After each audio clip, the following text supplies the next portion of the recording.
Another test for the black and blue as they go up against one of the NFL's best this coming Sunday. Yeah, the team is heading to the city of brotherly love to take on the Eagles and potential MVP Saquon Barkley, and the two teams won't be too friendly come kickoff.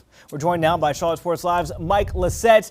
Mike, look, the Panthers have played well over a recent stretch, even though we don't have the wins to show for it, but we're going up against a team with the #1 rushing offense, and we just so happen to have the league's worst rushing defense. Man. How's this going to play out, my friend? I have my doubts. This is the first time in a while where I thought, oh, this could be an ugly one for Carolina. Saquon Barkley has got to be the only advantage that Carolina might have right now is the thought that Saquon Barkley is losing sleep because he's so excited to be taking on this Carolina defense. It's going to be tough for Carolina. They're going to be challenged in ways they have not been challenged before, and they're going to be tested mentally because they've made progress, but what happens when there's a setback, and what happens when what you've been doing in the last couple of weeks doesn't work? That's my only fear, is that if it does get out of hand, that Carolina doesn't lose hope and say, oh man, we haven't taken a step forward. They have. The Eagles are just that much better.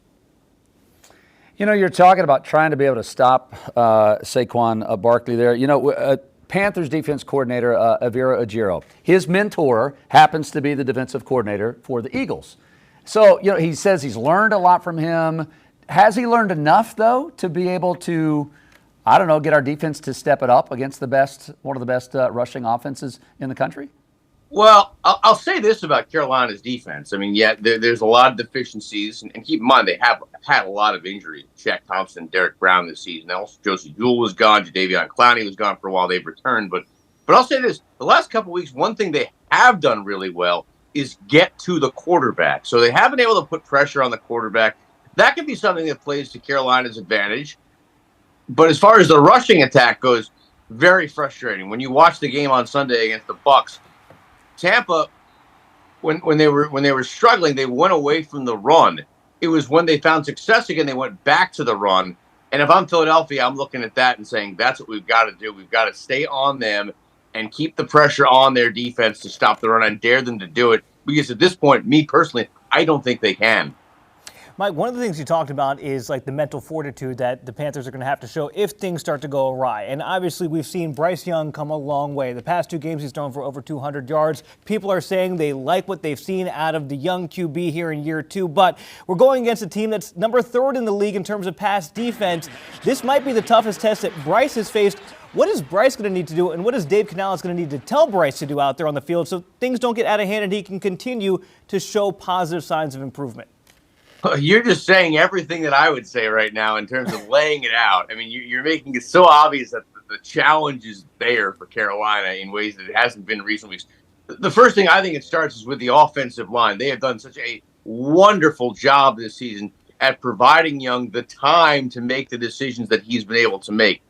What Young has to do, what he's been able to do in the last couple of weeks, is make the right decision when the pressure's on. That was something that got him into trouble at the start of the season. Mm-hmm. If you notice the last couple of weeks, he's been scrambling and has been decisive when he's had to make those tough decisions.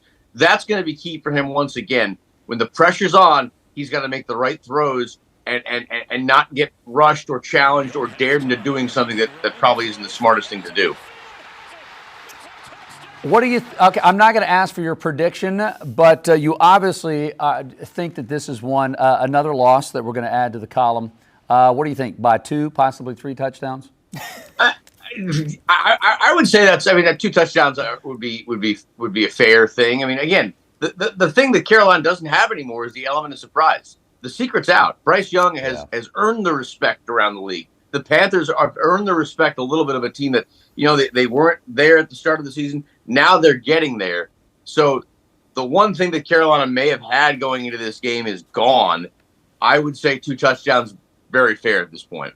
A loss. We'll have to see. Bryce Young, his scrambling has gotten a lot better the last couple games, so hopefully he can scramble some more and at least get the game close. Hey, I want to see it good. I want to see. Don't get me wrong. I'm not rooting against the Panthers. I just think this is going to be one of the toughest tests they face this season.